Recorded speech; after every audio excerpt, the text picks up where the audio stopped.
Okay, it's good to be back today. Oops, I'm going to have to make a change real quickly. I mistyped my title slide. Okay, here we go.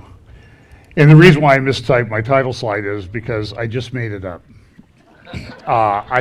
Everybody wants a title. It's got to be clever. It's got to be catchy. And I was sitting back there and I thought, I don't know what to title this. So I just thought, well, I'll just title it Breaking News, because something just popped into my feed that I think is kind of significant.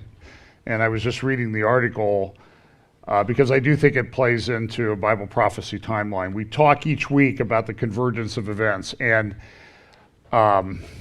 it was another interesting week. I went to, as you know, I was in Oklahoma City area last weekend and early this week, going to a couple of different conferences. One of the conferences that I went to was the Prophecy Watchers Conference, which is a great conference. I don't know how many people were there, 1,800, 2,000. And a lot of people talked about these subjects, about the convergence of events, about the world being disrupted and the things that are going on. And there were a lot of really good people there that wanted to find out what was going on. And I appreciate everybody who stopped me and had great words of encouragement.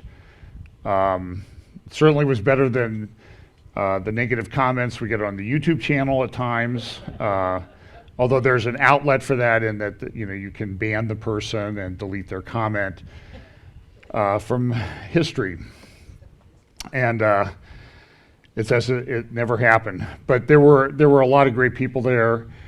There were a lot of people at the conference that talked about things I didn't necessarily agree with, but they're brothers in Christ. And it was a great time of fellowship. I met a lot of people, and it was very encouraging. So all of you who stopped me to say nice things, and everybody who stopped me said nice things, I thank you greatly for that. I'm going to make, I don't usually do this, but I'm going to make two recommendations of what I thought was, to me, the part of the conference that resonated the most with me. One was a couple talks by Doug Hershey. One on Ezekiel 36, which is one of, as you know, from me talking about it all the time, is one of my favorite passages. He has a book out called Israel Rising. And he was able in that book to do what I would have liked to have done. I sit around all the time and I think about, this would be really great if somebody would do this. And then somebody does it, and, like peanut butter cups or something like that, or something invented, that makes people billionaires. And I had an idea about that. That's not a good example, but it's similar to what, although peanut butters are a very good idea, peanut butter cups. But Israel Rising, and what he does in this book is, here's just one example, and I had a chance to talk to him a little bit. What he did was he took old photos of Israel and the Holy Land. And so, for example, you'll see this picture on the left, which is from sometime in the 1930s or 40s of the Temple Mount. He then went back to get, as best as he could, the exact same angle of the shot and took another picture. So you see the difference of what it was 70 years ago and what it looked like in 2016, in this case, when he took this picture. And you'll see this all, and so one of the pictures he has is a picture looking down the beach where Tel Aviv is now. And the modern city of Tel Aviv, of course, big tall buildings, a lot of traffic, people, beach, development, all this stuff. And then the picture that he has of the beach is a few houses, a few buildings here and there. And then along the beach is a camel caravan that's bringing supplies to Tel Aviv. That was taken in the 1930s. So in the 1930s, Tel Aviv was still getting supplies by camel caravan. So it couldn't be that big. And it's a fascinating thing, and it's a great book. And if you want to see the transformation of the land, and you want to see how parts of Ezekiel 36 and 37 are actually coming to pass right in front of your eyes, I would highly recommend that book. It's called Israel Rising. The other talk that resonated with me was a talk by Aaron Lipkin. That's Avi Lipkin's son. He has a tour company called Lipkin Tours, and you can find the videos that I'm going to show you at his website. This is a picture of a place that I would guess that well above 99% of the people who've been to Israel have never been to this place. Now, Pam will recognize it because a year ago we were privileged to go to this place. When you stand at this place as essentially a mountaintop, you are able to look from there all the way down to the Jordan Valley. And you can see the lush green vegetation around the Jordan Valley, but you look over the barren desert hills of Judea before you get to that green area. This is where it is believed Abram and Lot were having some conflicts. Their people weren't getting along. And they went here, and Abram said, Lot, pick. And Lot picked the lean,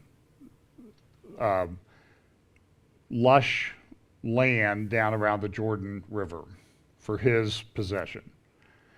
It is also a place that's located between a Bethel and the city of Ai, or Ai, where Joshua and the Hebrews conquered Ai during the conquest in the late Bronze period. And but it talks about this place, and you can look through Genesis and you can find this. This is the place where there were temples and holy sites built one upon the other, and this is how you sometimes find these holy sites, is because everybody considers it holy. Whether it's some of the pagans, whether it's the Hebrews or Jews, or the Christians, everybody builds on this site. And this site is significant because of its location. It matches perfectly, it's right between what some we would call Bethel and Ai. This is also called Bethel. This is where Jacob had his dream of the ladder to heaven. And it is, it gives me chills just to talk about it. And so what Aaron Lipkin has done, and like some others, is he's used a drone to film some of these biblical sites from the air. And there actually have been a number of cases now where they have discovered ancient sites to do archaeological excavations at because of people flying drones over the area. And they say, well, wait, there's something there.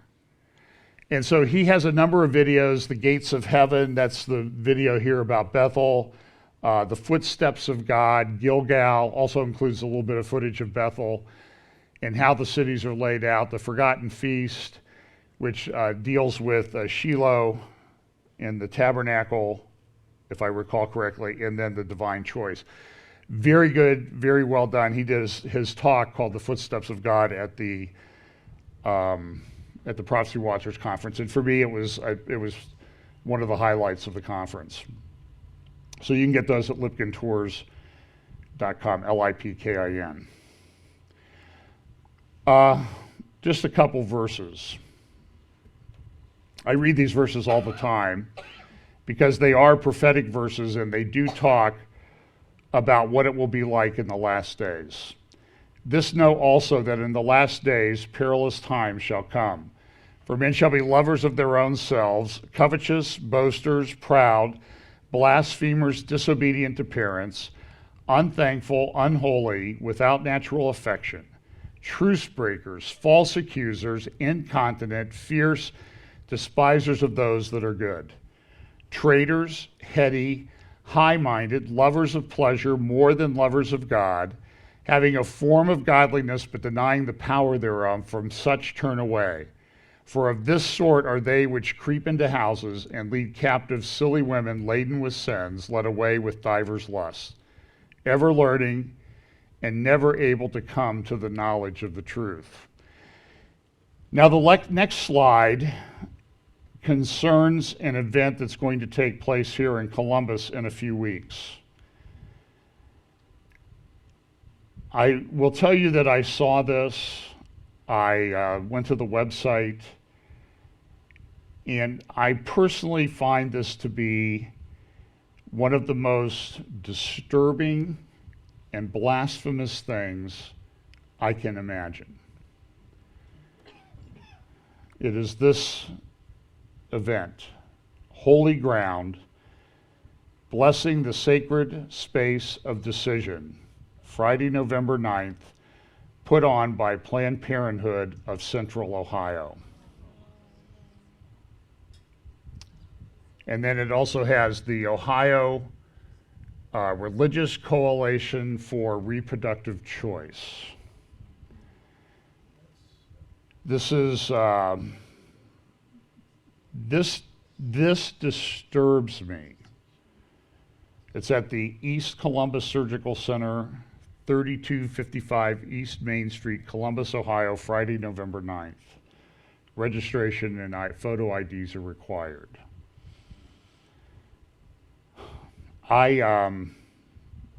This makes me sick, literally. Here's what the website says about the event.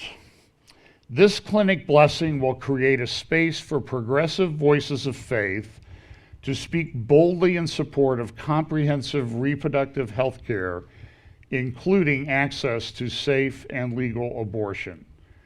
This event will include interfaith blessings, prayers, and testimonies about receiving and providing abortion care. This is one of the great dividing issues in our culture today. But to drag God into this ungodly, heinous thing is blasphemous. Pray for the souls of the people that are involved in this horrible thing. It immediately calls to mind Isaiah chapter 5. Now, there are many things that you could cite in our world and culture today that would be, you could say, well, here's an example. What goes on at that surgical center on November 9th will be one. Woe unto them that call evil good and good evil, that put darkness for light and light for darkness, that put bitter for sweet and sweet for bitter. Woe unto them that are wise in their own eyes and prudent in their own sight. I might add, thus saith the Lord.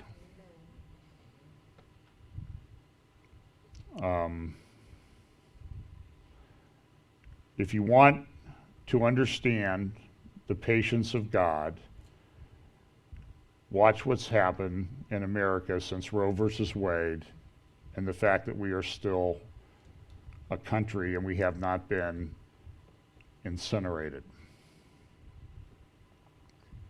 So, okay, so let's go talk about some of the other things that are going on that I think are, they're just indicative of this.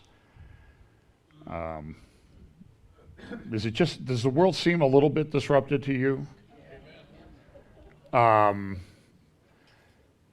Does it seem as if people aren't getting it? Or that there's like two separate parallel universes and dimensions of existence when it comes to facts and truth? Now, I'm going to talk in a minute about spending some time at the Christ at the Checkpoint conference.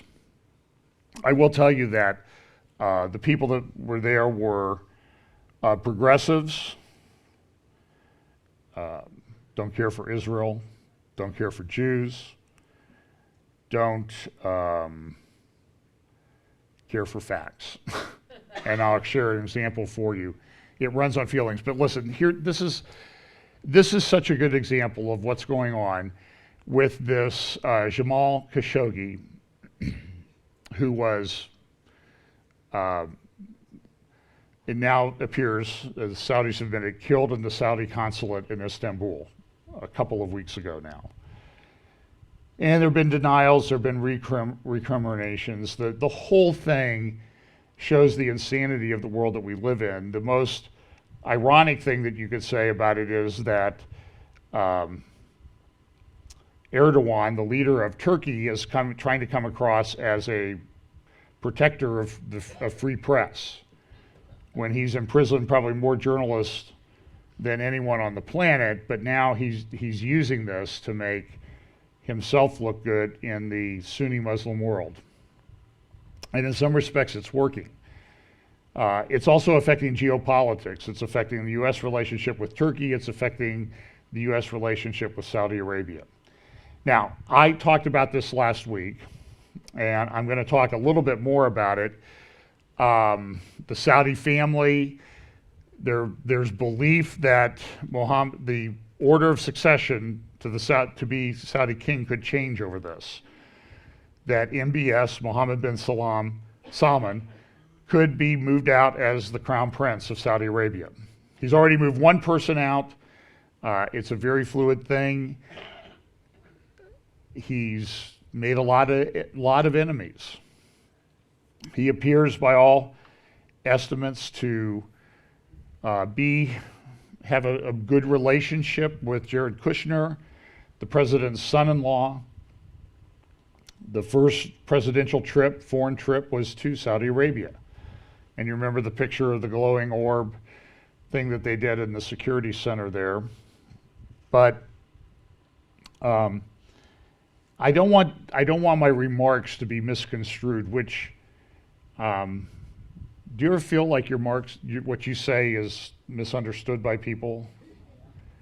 So last week I mentioned, and I did this in a room was able to find an empty room there at the conference. So I recorded an update quickly. And I mentioned that this Khashoggi was not a good guy. And so somebody posted on YouTube, oh, so you think it was okay for him to be assassinated? Folks, if there's one thing that really irritates me, is putting words in my mouth and making me say things that I don't say. Watch what I say. If you cannot hear, read my lips. Okay? I'm not okay with him being assassinated or killed in a fist fight or whatever happened in there. We don't really know. And there's a lot of, was there an Apple recording and that sort of thing? And maybe there was, maybe there wasn't. His fiance is a radical. He was a radical. He was a huge supporter. He was very close to the Saudi royal family at one point. He is a huge supporter of the Muslim Brotherhood, which our government is considering, and has been for some time, I don't know why it's taken them so long, to name it as a terrorist organization. He was a friend of Osama bin Laden. He has been by our media into some kind of freedom fighter. One of his last, he was a part-time writer for the Washington Post. He lived in America. How is this guy getting in and out of the country? What, do we not have any, and listen, the Saudi family, they do bad things. But I sat through 8 years of an administration where the press acted like Iran was the greatest place to be. We sent them billions of dollars. The Iranians are at least as repressive as the Saudis.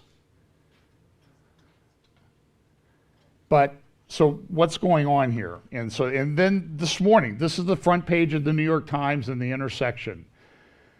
You know, Saudis are out there trying to find people who are like Khashoggi. They're trying to do this. Everything is, and nobody's really talking about like who this guy is. And are we not allowed to talk about him and what I think was a pretty evil guy? But it should show you the depths to which we've sunk in this country, that a lot of the mainstream media are running around acting like this guy is the greatest freedom-loving journalist of all time. It's not even close to the case. On the front page of the Washington Post this morning is an obituary for Khashoggi. Now, not a lot of people get obituaries on the front. So what is going on? Something must be going on. And there was a good article, and I'm trying to see if I have it here. Yeah, actually, here it is. In the Federalist the other day, why is Khashoggi being made the defining issue of U.S. foreign policy? Now, the writer of this article, I can't remember, Walsh, I think is his name, says this: why has the media and much of the political establishment made the presumed murder of Islamist Saudi dissidents, note the correct adjective there, Islamist Saudi dissident on Turkish soil, a defining issue in American foreign policy? Jamal Khashoggi is not a U.S. citizen despite his past residence in Virginia, nor is he a lover of liberty despite his criticism of Saudi Arabia's despotic regime. He previously served the regime as a mouthpiece for and advisor to the alleged al-Qaeda-tied Saudi intelligence leader Turki bin Faisal. Khashoggi mourned the death of Osama bin Laden, whom Khashoggi had been granted unusual levels of access for numerous interviews. Khashoggi was also an ardent proponent of political Islam in the Muslim Brotherhood. In fact, I use a screenshot of one of his recent editorials in the Washington Post, August 28th, 2018, talking about the turmoil in the Arab world and that the solution was political Islam, and that you could not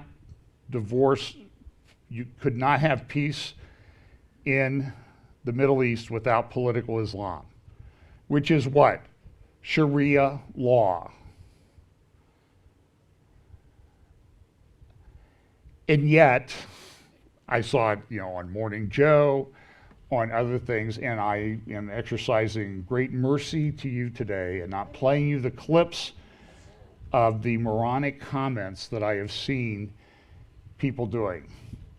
So let me just get to the end, because this writer makes a good thing. When the massacre occurred at the deli in Paris, the Jewish deli in Paris, a few years ago, if you remember, and I played the clip of our president at the time saying, well, there was a deli. No. And some people got killed. No, President Obama.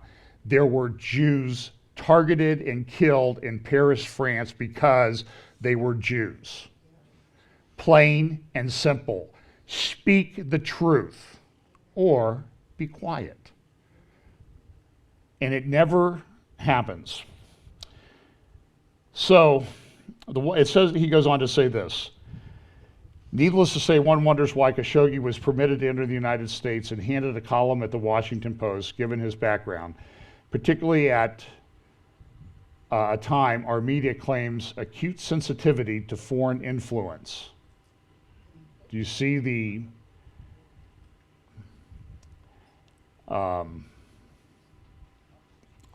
cognitive dissonance that people live in? Now, I sometimes hold contradictory positions, and it makes me uncomfortable. these people seem to relish in it. One also wonders why so many in the media are quick to fawn over such a figure given his regressive views. First, Khashoggi is, look, these are the reasons. Khashoggi is being used as a cudgel against President Trump's foreign policy. The Trump administration has cultivated deep ties with Saudi strongman Mohammed bin Salman in a symbiotic relationship. Much of the establishment is seeking to force Trump administration to ditch the Saudis, enemies of progressive Wilsonian foreign policy establishment, darling Iran and its beloved fallen Iran deal. In other words, they liked Iran better than the Saudis, but the Iranians were just as bad. And look, in foreign policy, you sometimes make alliances with pretty lousy people, like we were allied with a guy named Stalin in World War II. And so what they're trying to do is scuttle the Trump administration's overall counter-jihadist, anti-communist Middle East policy. This policy is the polar opposite of the Obama administration's, which the establishment, of course, largely supported. Second, casting bin Salman as a murderous dictator feeds into one of the establishment's favorite narratives that Trump embraces authoritarians and harbors authoritarian tendencies himself. And I was accused of this last week on the YouTube channel, and a comment I deleted, that I had noted the attacks made by Antifa on people in Portland, for which the driver of the car driving down the street is now under investigation by the police for assault. It's insanity. And the person said, well, you didn't talk about the Proud Boys, so you must be a fascist right-wing nut. I'm like, to be honest with you, I'd never heard of the Proud Boys. I looked them up. They got in a fight with a bunch of Antifa people. Imagine that. Things were thrown at them and they fought back. That's what I saw the video. Okay, so I don't like people fighting. You know what? I've never been in a fight in my life. Fist fight. I wrestled some people in high school and college, but had a referee for that, so it was okay. And I think there was a third point. Yeah, third, the media believes in protecting its own and virtue signaling, threatening a journalist if that journalist isn't a conservative and the person threatening him isn't a leftist is the surest way to draw the media's ire. The pile-on in this case for not just the media, but also for major U.S. corporations to cut ties with the Saudis indicates the social pressure is strong among the progressive elite to reject the Saudis on supposed moral grounds, given the alleged murder of a romanticized supposed reformer in exile, notwithstanding the West's commerce with other similarly violent regimes abroad. The media also loves stoking the flames of the narrative that Trump wishes to shut down dissent. I saw them. They blame Trump for the murder of Khashoggi because he said that the press is the enemy of the people. Now, any journalist that's killed anywhere in the world, it will be Donald Trump's fault. And I'm not defending everything. Okay, let me make a disclaimer here. I don't defend everything Donald Trump does or says. Okay, like some of the things bother me, and I live with it. So this is a defining issue of our time, and this is an attack on the president. This is being done because there are elections coming up close, or in a few weeks. And you're going to see this as part, I just don't know what else they're going to bring up. I mean, Kavanaugh appears to have you heard from this Dr. Ford since? I mean, really? They use people up like this all the time, the left does. They don't care about these people. They care about power and a political point. But this is the way the world will exist when a leader rises to power, who we know is the Antichrist. This is the way it's going to be. So you're seeing the foundations being laid in the news stories for this right now, because these people will go right along with it. I mean, if you will embrace a Muslim Brotherhood reporter all bets are off as to who you'll find lovely and wonderful in the future. Now this,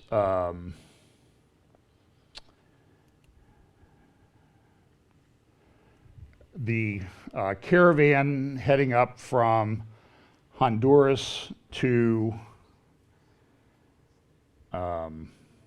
to the U.S., Honduras through Guatemala to the U.S. So what I did, I thought I would be cute, because I am cute, asked my wife. I decided, I put up a Facebook post the other day, and I just made up a little map from Honduras, the capital of Honduras, all the way up. And I chose the coastal route because it was the most direct route. And I calculated it's about 1,700 miles. And if they're walking 25 miles a day, it would take them 68 days.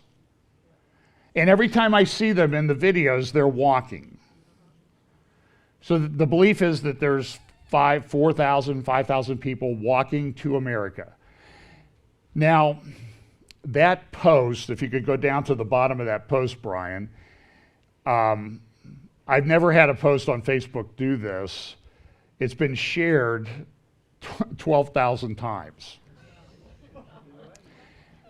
Somebody sent me an email this morning. I get up early, about 3:30 on Sunday mornings, and somebody sent me a message and said, man, you know, your post is around 10,000. Well, it went up 1,000 after I got to church. So, and it's a long way. Now, I've told this story before. When I was about 9 or 10, we were at my grandmother's house in Dayton, and my cousin, we said, hey, let's go for a walk. So we went for a walk, and we were active kids. My brother was about 6 or 7, my cousin was 11 or 12, I was 9 or 10. And we went out and said, hey, I saw they had this big Christmas tree at this.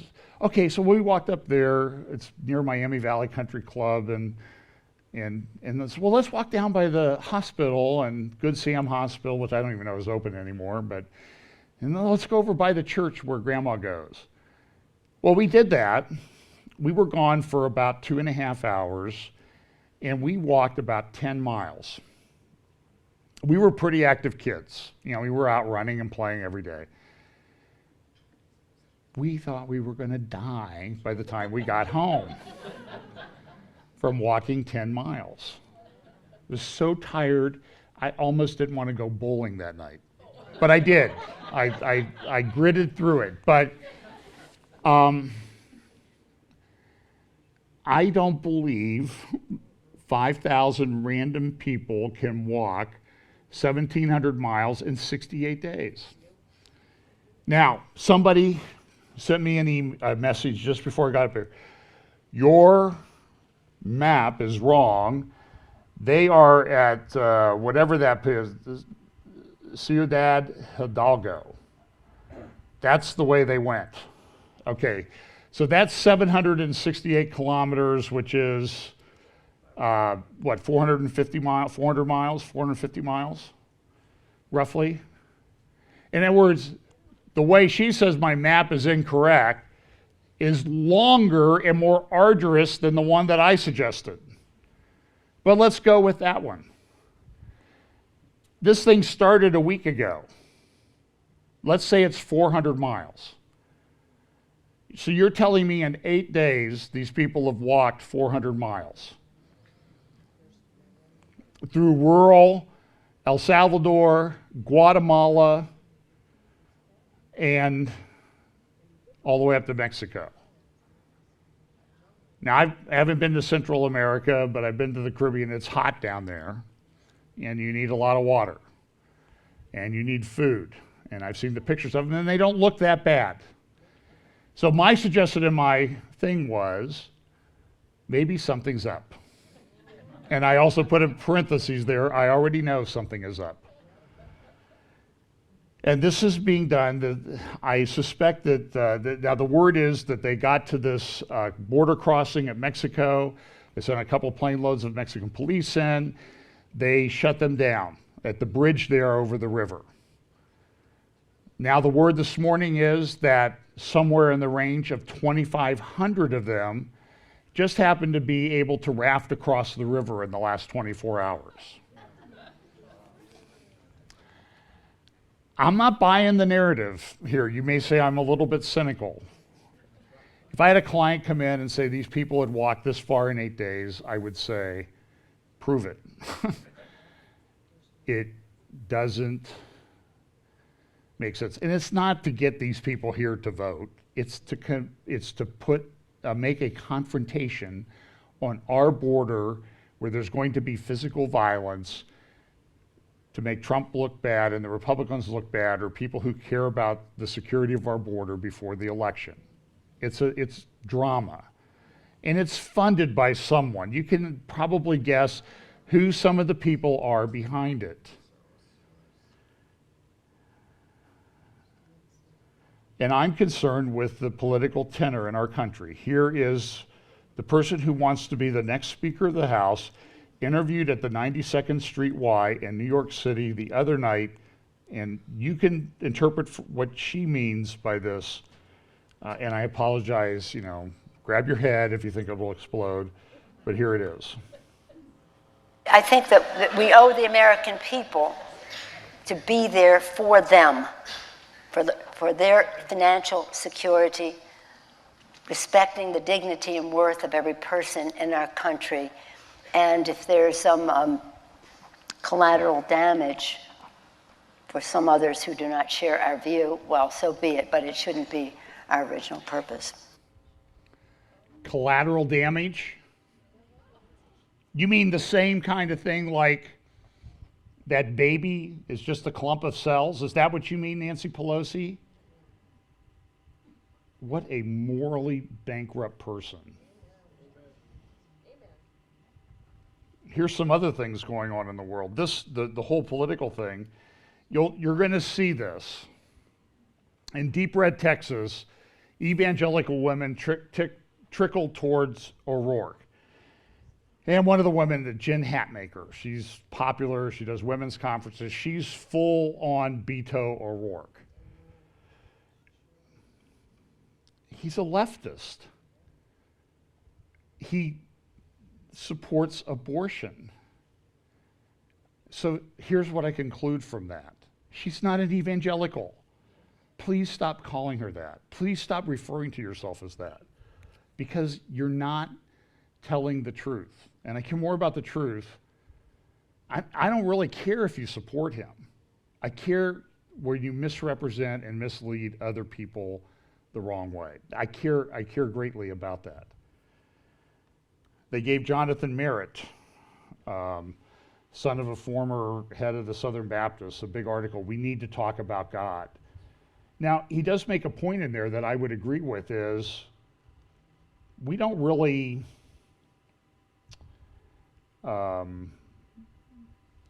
Christians, we've lost the ability to talk about God on any kind of a deep level. And all the studies that I see coming out, recent things from Barna, I think there's a study out from Ligonier Ministries, what people who self-identify as Christians have a very, to describe it as shallow would be an understatement. Or maybe it's an overstatement. I don't even know if it gets to the shallow level. If you look at just the 5 fundamentals of the faith, Jesus, divinity of Jesus, atonement through his death on the cross, inerrancy of the Word of God,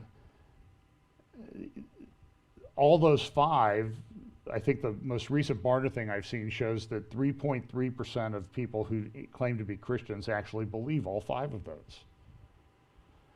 So we have a massive problem, and Pastor Steve's been kind of talking about that in some of his sermons recently.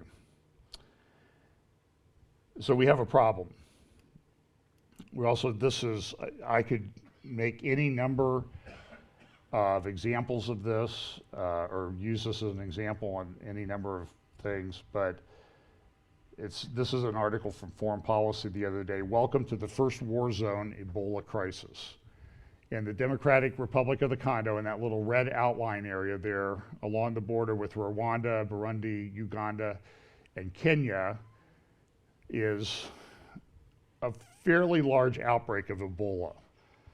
The problem is it's hard to get healthcare workers in there to help stem the healthcare crisis because it's a war zone and it's not safe for healthcare workers to go in there.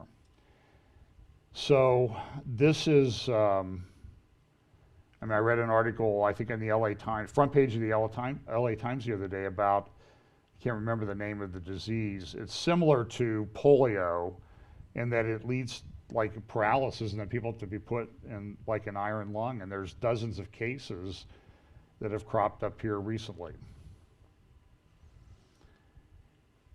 Bible says there will be pestilence in the last days. These things travel around the world very quickly now with air travel and whatnot. It's just another, I guess, sign of the times. Now, let me see here. I didn't get a chance. I never said anything about Nikki Haley, but she resigned, or is going to resign as the head. I'm sorry, that's my slide from last week. Well, anyway, Nikki Haley resigned. I thought Nikki Haley did a pretty good job. She was very pro-Israel. She was very outspoken. She did resign. Someday I'll have to play a little video of Nikki's greatest hits on the people at the UN. I'm sure they're sad to see her go. Let's look at just a couple things around Israel here very, very briefly. This is the Golan Heights. The Sea of Galilee, it rises up, that's Mount Hermon at the top. This is a 3D map that you can see at a museum up in the Golan Heights. It's actually pretty good, shows you the lay of the land. And it shows you how the farmers down there along the Sea of Galilee, when the Syrians had the high ground before the 67 war, they just used to lob mortar shells down on the kibbutzes and farms and farmers down there along the Sea of Galilee. That really wasn't an acceptable thing to have happen. And so Israel took it over and they've controlled this area ever since the 1967 war. Now, one of the things Israel has tried to do is to try to get the US to come out and say, we support Israel's claim to the Golan Heights. The UN says, no, it's not. It's occupied land. It's occupied territory. You have to give it back. The Russian foreign minister, Sergei Lavrov came out this week and said that Russia rejects the notion of Israeli sovereignty over the Golan. This does play into Ezekiel 38-39, I believe. I think it's just another stage that all the little things that need to be in place for that to happen are starting to happen. Israel still controls this. There are reports, I do remember when we were driving in the Golan just last year, we saw some oil drilling going on. There's reports that there's a lot of oil under the Golan, and people are going to want that oil. Particularly if somebody like Saudi Arabia, they said this week, if you guys put sanctions on us, we'll drive the price of oil up. You think $80 will be a good day for you. It'll be $200, $300, $400 a barrel, which means in the US, gas would cost $20 a gallon. And I will lease out my Prius if you want to go to the store. But so this is just another step in all of this. And because this battle in Ezekiel 38-39 takes place on the mountains of Israel, on the northern part of Israel, which is mountainous. You see Mount Hermon there. That continues all the way over to the Mediterranean. We drove that border last year. It's mountainous. It's like driving in the mountains of California or someplace. Putin came out this week. This is from the Financial Times on Friday of London. New hypersonic missiles to deploy in months, according to Putin. This is kind of troubling. We do not have defenses for those missiles. I've seen some video of them testing those. You don't see the missile coming. We don't have systems that can really put up, like make them go someplace else. We just don't have that. They're too fast, and they can be maneuvered. And the word is that China and Russia are developing these and working on them together.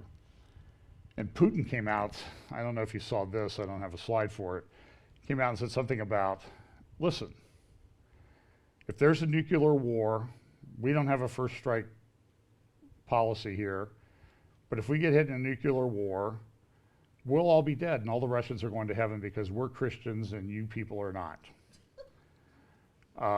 That's what he said. And that's his view. So I think these possibilities are all ramping up. This is all part of the end time scenario. I'm not particularly worried about it because I know where I end up. The General Assembly this week, and sort of, I guess, a going away present for Nikki Haley in the US, said that the state of Palestine would have extra rights. It's going to head a major bloc. It's called the Group of 77 and China at the UN over the next year. They're recognizing the state of Palestine like there is a state of Palestine. So let me spend a few minutes talking about this thing that I went to.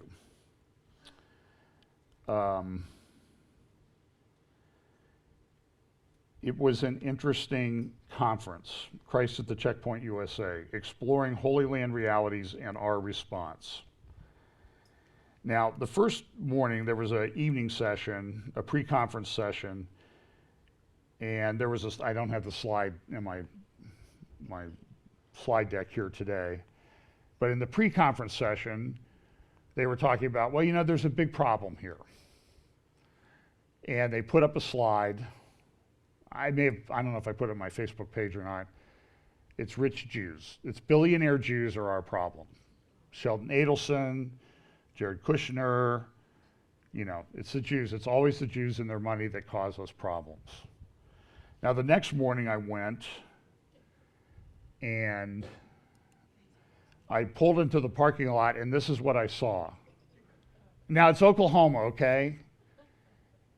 It was the whole parking lot was pickup trucks, big pickup trucks. And I'm thinking these are not going to the progressive, left-wing, loving, ecology-minded Christ at the Checkpoint conference, are they? And they weren't. I thought maybe I went to the wrong place until I walked over to the conference center there and I saw this car and I thought, okay, I'm in the right place because this guy, I'm pretty sure, is at the conference. Create the world you want to see. God is too big to fit into one religion and coexist. And I think those bumper stickers kind of encapsulate the Christ at the Checkpoint supporters. Now, there were people there like me who were pro-Israel. Dexter Van Zyle's written some articles about it. You can look him up on Twitter and Facebook, and his organization, CAMERA, Committee for Accuracy in Middle East Reporting in America. Great guy, hard-hitting, a real journalist. What was ignored at the conference, it said that we're going to talk about the realities in our response. My conversations with people found people that were not really that concerned with the facts. They were more concerned with how they felt, which is what I fully expected going into this. And I went because I think we need to have an answer for these people. At lunch on Tuesday, I sat down at an empty table, and here comes one of the main speakers and sits down. He wrote a book called Blood Brothers. He was, some Orthodox, head of the Orthodox Church out of Haifa. Pretty important person he sat there, a little lady from, older lady from Los Angeles sat next to him. And to the right of me, that was empty. And then here comes Stephen Sizer and sits down. Now, Stephen Sizer was probably the featured speaker at the event. He has a history of anti-Semitism. I'll show you some pictures about that a little bit. We engaged a little bit, we talked a little bit, but as I told one of my friends, it was clear that he wanted to dominate the conversation, and that's usually my role. So we talked a little bit. It was clear he wanted to talk to somebody else. So I engaged this lady, very sweet lady, in conversation about my views of Israel and everything. And I tried to talk loud enough that he could hear me, but he does have a hearing aid, so maybe he had it shut off, I don't know. But so he spoke Tuesday morning. No, he was speaking Wednesday morning. This is Tuesday lunch. So he was speaking the next morning and doing a panel. And so then, we went to the afternoon sessions. At one of the afternoon sessions, a question was asked of the panelists about, well, what about the Hamas charter that says that they want to destroy Israel? And the one person on the panel, she said, I'm not aware of that. And Sami Awad, who I went to his session on how you should respond to this, and this response essentially was, fight Christian Zionism, support BDS, boycott, diverse, and sanction. And he was quite clear about it. You got to support BDS. And all these people, a lot of them were like, I used to be pro-Israel, and then they talked about it as if they talked about a conversion. So that was the afternoon conference. So then I went to dinner Tuesday night, and I was sitting there, and there was an empty chair between me and another guy, and in walks the evening's featured speaker, Dr. Izzeldin Abulash. And I'm not Arabic, so ask Pastor J.D. Farag how to say that word. And I wasn't, I always try to find people's orientation. You're a Christian, do you claim to be a Christian, what are you? And they gave us mashed potatoes. And so I used the mashed potatoes as a test to determine if he was a Christian or a Muslim. Now you're thinking, because he was concerned, they mashed the potatoes with the skins on them. And he was concerned, is that bacon? Are those halal? He kept asking me, are those halal? And I said, no, I know bacon. And that's not bacon, okay? I don't know if you want to take my word for it. Apparently he didn't, because he didn't eat his mashed potatoes, because they were not halal. So I knew then, when he's asking that question, that he was a Muslim. And he's an interesting guy. He's a very well-respected gynecologist, specializes in oncology. He was raised in a refugee camp in Gaza. He would say a Palestinian refugee camp, but there's no Palestine. That's one of those inconvenient facts that everybody ignores at Christ at the Checkpoint. Back in 2009, there was an Israeli airstrike. This is a picture of the New York Times article from that day, January 17th, 2009. He was married, had 8 children. His wife had died a few months before this date, and on this date, 3 of his daughters were killed in an explosion in Gaza, along with a niece. Yeah, this is a picture of him receiving the news of his daughters being killed. He was working part-time in an Israeli hospital around Tel Aviv at the time. He's written a book called I Shall Not Hate. He's been nominated for a Nobel Peace Prize. So I'm not saying that I handled this conversation the correct way, but I just want to give you an idea as to how I approached it. Because at some point in the conversation, I said, so you yourself are a refugee. And he said, no, no, no, no, I'm not a refugee. I'm not a refugee. Then he got up and spoke that night, and he said, I'm a refugee. So it seemed to be a little inconsistent to me. Look, he was very cordial. He was very nice. And I thought and there was someone there, I mean, they had one of the checkered Khalifa things on, one of the other guys at the table. And the other guy, he was talking about how he went and stayed with Palestinians, and this is just terrible. They're always oppressed. It's all Israel's fault. It's the Jews' fault. So I said, so doctor, answer a question for me. Last year, my wife and I went to Nablus. He says, oh yes, I've been to Nablus. Now, this is a picture of Nablus in 1948. This is what would be called a Palestinian refugee camp in 1948 in Nablus, after the War of Independence. Palestinians came there from Jaffa, Tel Aviv, Yaffo, other places to live in 1948. This is what it looked like. Now, if you go to Nablus today, and I said, my wife and I, we went up on Mount Gerizim, and we look down on Nablus, and we see decent, you see the mosque there on the left. You see a number of mosques there actually in that picture, and you could hear their loudspeakers because it was Friday morning prayers when we were up on Mount Gerizim. But this area here that's highlighted, that is Balata. That is the refugee camp today. That where those tents were in 1948, that's where they are today.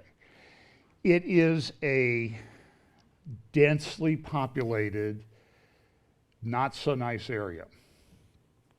So I said, you grew up in a refugee camp in Gaza, and Balata has many of the same characteristics. And what this was, they built on top, it's common for families to live together, and so they've built these homes up. You can barely walk down between the homes. There's not really any, it's very densely populated. And I said, it looks awful. I mean, we drove by it looks terrible. Oh, it is terrible. It's a terrible place to live. I said, so why are these other apartments and homes around it with Palestinian Arabs like that, but after 70 years, they're still living there when all the people around them are? He goes, oh, we must look at disease. What is the cause of the disease? And the cause of the disease is, guess what? The occupation. So I said, well, that's interesting because I've also been to Jordan. And Jordan has a lot of what you call Palestinian refugees as well. Oh, yes, yes. 60% of Jordan is Palestinian refugees. I said, well, the numbers I saw a couple weeks ago were 72%, but I don't want to, we'll go with your 60%. But I think it's probably actually higher than you think it is. And they've been there for 70 years. I said, now you're upset that the Palestinians that live in this refugee camp in Balata and where you live in Gaza, they can't vote for people in Israel. There's restrictions on their rights and that sort of thing. Oh, yes, yes, it's very bad, very bad. I said, well, if I go over to Jordan, I will see many refugee camps like this, where a couple million people live 70 years after 1948. But they live in an Arab country, and they can work a lot of jobs. There's a list of jobs that they can work in Jordan. But can they vote for people? Well, they really can't vote. So I said, so the people in Balata and the people in the refugee camps, you complain about Israel treating them like this, but they're treated the exact same way in Jordan. Is Jordan the occupier? Oh, it's the occupation. It's the Israeli occupation. I said, but Israel doesn't control Jordan. And it's an Arab country, It's a Muslim country, and yet people are kept in these refugee camps for now 7 decades. I don't understand. Then I said, if I go up to Syria, to Yarmouk, in Damascus, he goes, yes, Yarmouk. I said, listen, Yarmouk is a hellhole, right? Well, it's not that bad. It's not that bad. I said, I've seen pictures of it. This is Yarmouk, when they were passing out bread one day during the Syrian civil war. They've lived in Syria. He goes, yes, very bad. They can't vote for anybody there, but they can leave the camp and come back. I said, well, that happens in Israel too. They leave the camp and come back. Yes, but it can be very hard. I said, very hard for them too. Look at the pictures. And I didn't have the picture, but I would have said, look at the pictures if I had this. And so what I tried to do was just plant some seeds of, it's one of these things with apologetics and that type of thing where you just find a point of agreement. I agree, Balad is bad. I said, now can we talk about the 1 million Jews that were forced out of Arab and Muslim countries after the 1948 war? And the guy that was sitting there goes, oh, there weren't that many. I said, you want me to go get my charts? Just assume, I'm accepting your statistics, accept mine. Do you have any concern about those? No, because they live in Israel. Israel is great. And there's no problem. I said, they lost everything 70 years ago. And now we see, so the point of it all was facts don't matter, feelings do. This is the difference between conservative and biblical and non-biblical and leftist and that type of thing. And this was every conversation I had. Eventually we got down to a discussion, what about the facts? And they were either unaware or didn't care. So when somebody's asked, the Hamas Charter wants to destroy Israel, the response will be, well, I'm not aware of that. Well, they don't really mean that, They don't really mean that. It's a problem, especially in light of what's going on. I mean, here's Caroline Glick has a good article. I don't really have time to get into it today. Mowing the lawn in Gaza.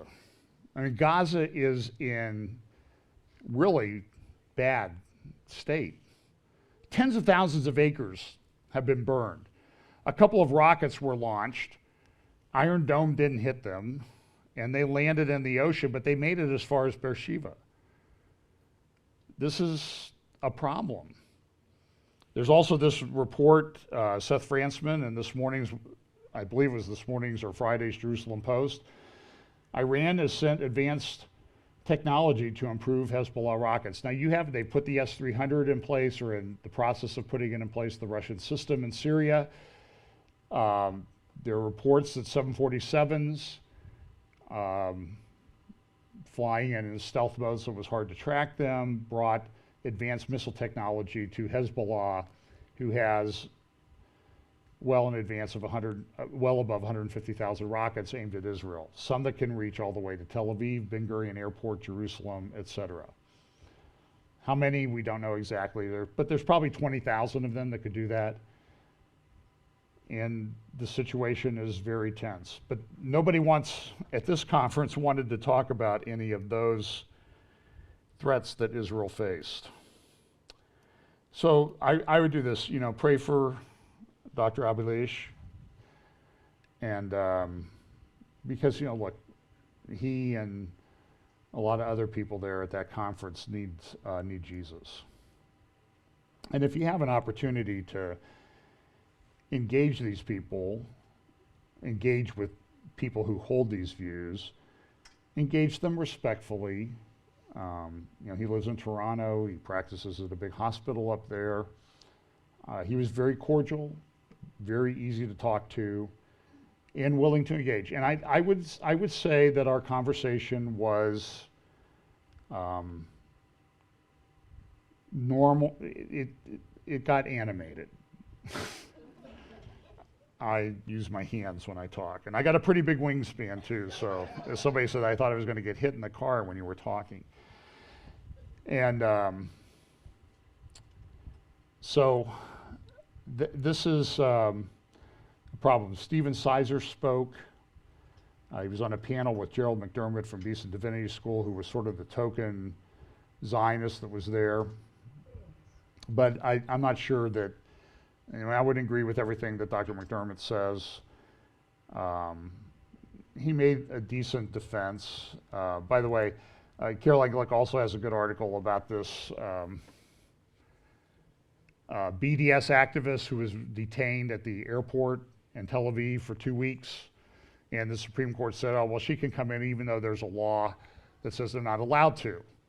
And the reason I think they used was, well, she got her visa before the law became effective, or she was told she would get a visa before the law became effective. So it's not really fair to apply the law to her, which means that there's, once again, yet another parallel between Israel and the United States, judges who make things up and do what they want to do and call it the rule of law. It's really called the rule, I would call it the rule of the leftist mob. And so she's allowed to leave Israel. Well, I used to be, sure, I was head at my university of the Students for Justice in Palestine. It's a BDS group. It attacks Israel. And before she came to Israel, what did she do? She deleted all of her social media accounts so nobody would be able to find out. But Israel pays attention to things and they know. It's hard to keep secrets these days. And this was a big thing. This is Stephen Sizer speaking in London. You see the signs behind him. Supporting Israel is not support for Jews. Al-Quds Day, he was speaking. This is from his, these are pictures from his personal website. Stephen, S-T-E-P-H-E-N, Sizer, either .org or .com. He was defrocked. He resigned from the Anglican Church because of the anti-Semitic posts he was putting up, one of which included pretty strong suggestion that the Jews were the ones who did 9/11.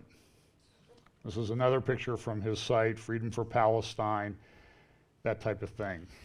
I am, I'm always over my allotted time. I have, well, let me just play about 2 minutes, if you will just bear with me, of the panel that he and McDermott were on with Gary Burge. Now, at first I thought Burge was the moderator. It was pretty clear he wasn't the moderator. It was a 2-on-1 with the token Christian Zionist at the conference. So here's just a little bit of what Sizer says. The audio is not great. I'm going to play some more clips from this as they're going to have better audio become available. Somebody was doing this from a cell phone in the back of the room. You want to avoid politics, but this crowd doesn't. They're talking about they didn't want to talk and politics. I'm here as a representative of the people. The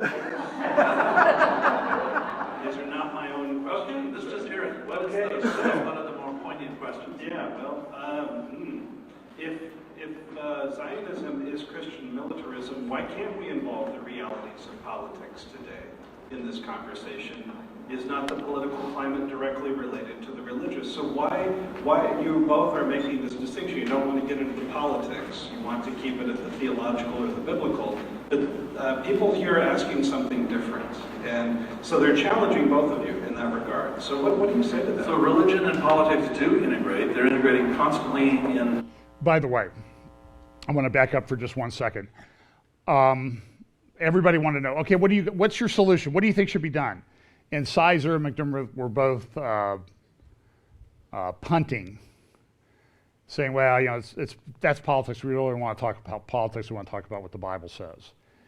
And so they really wouldn't answer the question, but everybody kept feeding them questions like, come on, what's the solution? And I asked the doctor that I was sitting next to it there, and I said, so what do you think? And he goes, I want a one-state solution. That was interesting. McDermott supports a two-state, by the way. So, so that's a little bit about what's being discussed here. An egalitarian, everybody has the same rights, one state. Israel Palestine today, so they're forcing your hands, Steve. Well, The reason I want to stick with the scriptures is because I think that's our authority. And I feel that That's when we Stephen get Simon. into the political ramifications, we're trading this, killing, that atrocity, that right. I uphold the rule of international law, and on the basis of international law, I believe that Palestinians have the same rights as Israeli Jews to self-determination, and in my opinion, and the opinion of others, what Israel has been doing since 1948 is the consistent ethnic cleansing of the land of Palestinians. There are strong parallels with South Africa and the apartheid, with what happened here in America with the Native Americans. The Bantustans, the Palestinians are equivalent of Native American reservations. I believe war crimes are taking place on a daily basis. So I can make political statements, but that doesn't really change the heart and mind of Christians who believe that something's going on here that's wrong. And that's why I want to be motivated by what God's Word says as to how we should treat people. Let me just give you one example. I'm going to be preaching on Sunday about the Samaritan, Good Samaritan. We've already made a mistake when we call it the Good Samaritan, because the word good doesn't appear in the story. And he gave an analysis of the Good Samaritan. And then he used the analogy, and since the audio is that good, I'll just tell you what he said.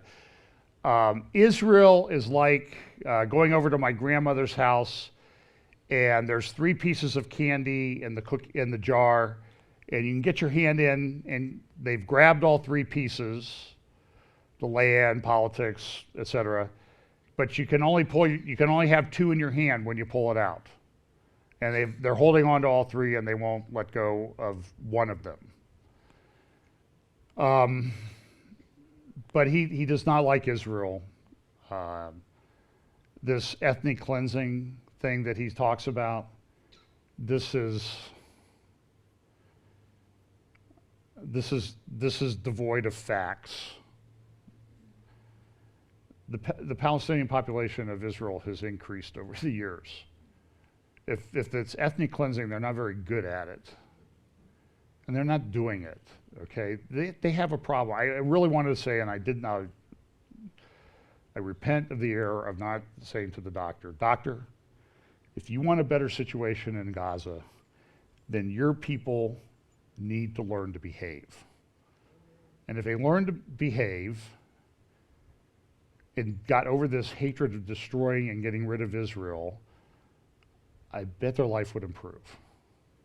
That should be obvious to anyone, but it never happens in this situation, and the facts are never that important. I'll play more of these clips in the weeks up ahead, and we're over time. So it was a very interesting time. I appreciate the opportunity to go. I think that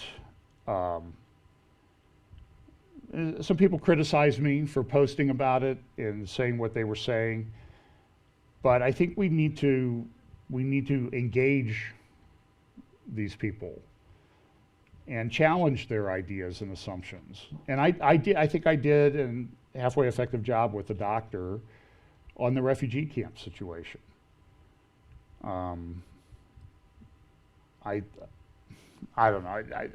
He appeared to be getting frustrated with me. And I'm sitting there wondering, you really not going to eat those mashed potatoes? So, anyway, that's today's update. I called it breaking news because I didn't have anything better. Let's pray and get out of here. Father, thank you for your word. Lord, I pray that you would, through your word, through your spirit, through the instruction of good pastors, that you would prepare all of us for the opportunities that we will have to engage and challenge people that we don't agree with, and that we will share the gospel with them, that Jesus Christ is the only way, the way, the truth, and the life, and only by faith in his finished, complete, full, final, for all time work on the cross can one be saved from their sins. Just pray that you'll give us these opportunities. In Jesus' name, amen.